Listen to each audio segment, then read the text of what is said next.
अस्सलाम वालेकुम, मैं हूं यासिर जलाल। आप देख रहे हैं आपका अपना फेसबुक पेज और यूट्यूब चैनल।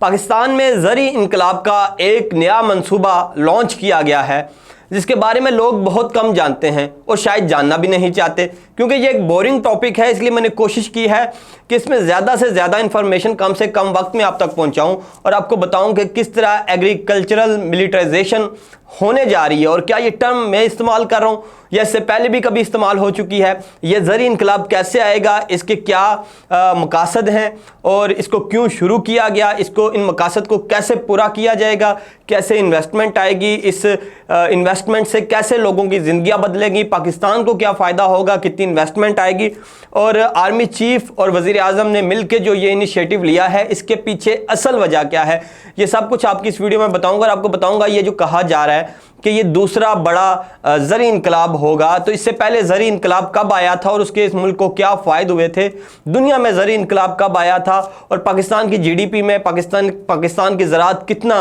अपना हिस्सा डालती है, ये सारी फैक्ट्स एंड फिगर आपको इस वीडियो में बताने। तो सबसे पहले आपको बताता चलूँ कि पाकिस्तान ने कुछ दिन पहले स्पेशल इन्वेस्टमेंट फैसिलिटेशन कौंसल का क़याम अमल में आया था, जिसका मकसद ये था कि पाकिस्तान में इन्वेस्टमेंट लेके आनी है, सरमायाकार को लेके आना है और वन विंडो ऑपरेशन देना है। अब इसी जो कमेटी बनाई गई थी, इसी के तहत, इसी कौंसल के तहत एक नया इनिशिएटिव लॉन्च किया गया है जिसे ग्रीन इनिशिएटिव कहा जा रहा है। ये ग्रीन इनिशिएटिव का कॉन्सेप्ट कहाँ से आया, तो आपको बताता चलूँ कि land information and management system के नाम पर आर्मी एक प्रोजेक्ट पर काम कर रही थी, जिस प्रोजेक्ट का मकसद ये था कि पूरे पाकिस्तान की जो लैंड है इसका सर्वे किया जाए, ड्रोन्स के साथ, पैदल चलकर, गाड़ियों पर, जहाज़ों के ज़रिए। इस सर्वे का मकसद ये है कि ये चेक किया जाए कि इस लैंड की क्या कैपेसिटी है, पाकिस्तान के कौन से इलाके में किस तरह की ज़मीन है और उसकी क्या कैपेसिटी है। इस सर्वे को करते करते आर्मी को ख्याल आया कि क्यों ना इस जो ये लैंड पाकिस्तान में एक बड़े पैमाने पर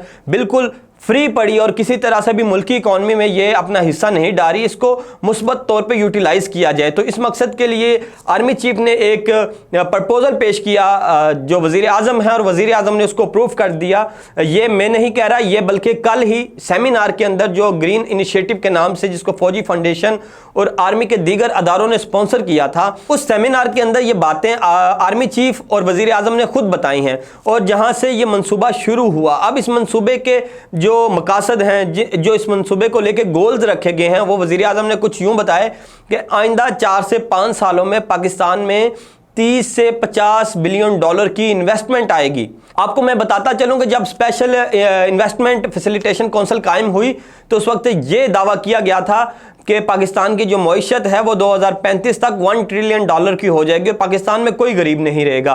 तो अब उससे भी बड़ा दावा कर दिया गया है और ये कहा गया है कि सिर्फ 5 सालों में पाकिस्तान 50 बिलियन डॉलर की इन्वेस्टमेंट ले आएगा, जिससे पाकिस्तान में एक बड़ा इनकलाब आएगा। ना सिर्फ पाकिस्तान की ज़राअत में इनकलाब आएगा बल्कि लोगों की ज़िंदगियों में भी इनकलाब आएगा।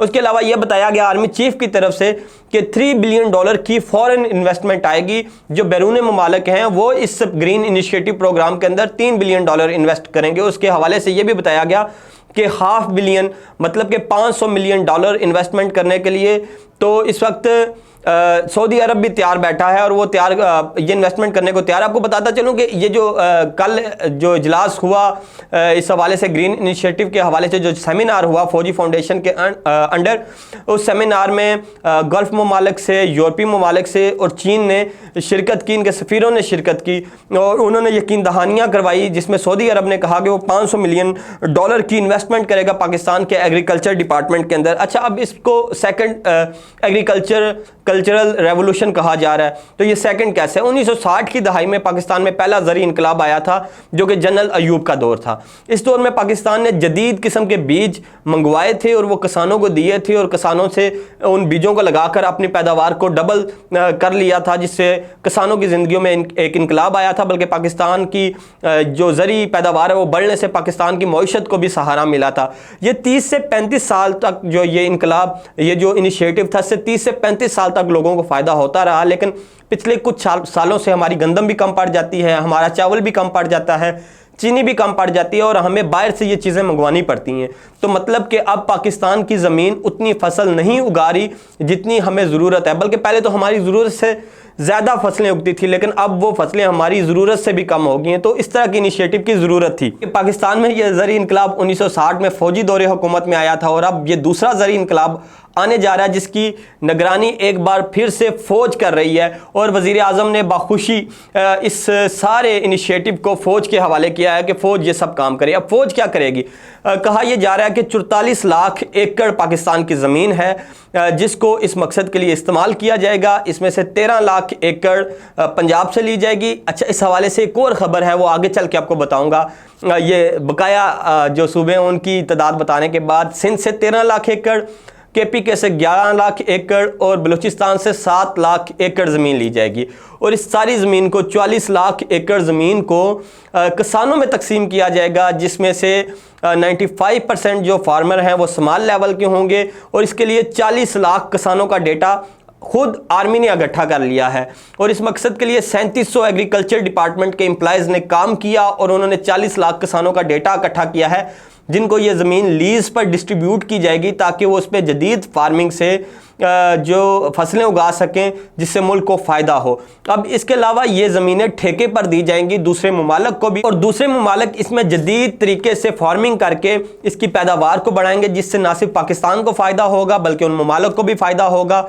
और वो फसलें जो अजाफी पैदा होंगी हमारी ज़रूरत से ज़्यादा, वो दूसरे ममालिक को बेच के हम अपनी GDP को बढ़ा सकते हैं। पाकिस्तान इस वक्त 22% GDP एग्रीकल्चर से पैदा कर रहा है। अब आपको एक दूसरा एंगल बताऊँ, यह है कि इस सारे मकसद के तहत जो फौजी फाउंडेशन है या जो फौज है वो पंजाब से 13 लाख एकड़ ज़मीन उनको दी जाएगी जिस पे ये जदीद तरीके से फार्मिंग की जाएगी। लेकिन इससे कबल ही जब पंजाब में इंटरम सेटअप आया था, केयर टेकर सेटअप आया था मोहसिन नकवी की क़यादत में, तो उस सेटअप ने भी आर्मी को कॉर्पोरेट फार्मिंग के लिए कुछ ज़मीन लीज़ पर दी थी, जिसके ऊपर लाहौर हाई कोर्ट में एक्शन हुआ और लाहौर हाई कोर्ट ने उस लीज़ को मनसूख कर दिया। अब वो मामला तो लाहौर हाई कोर्ट में है, लेकिन अब 13 लाख एकड़ ग्रीन इनिशिएटिव के तहत पंजाब में से दोबारा से मिलेगा, जिसके ऊपर कॉर्पोरेट फार्मिंग होगी या जदीद तरीके से फार्मिंग की जाएगी।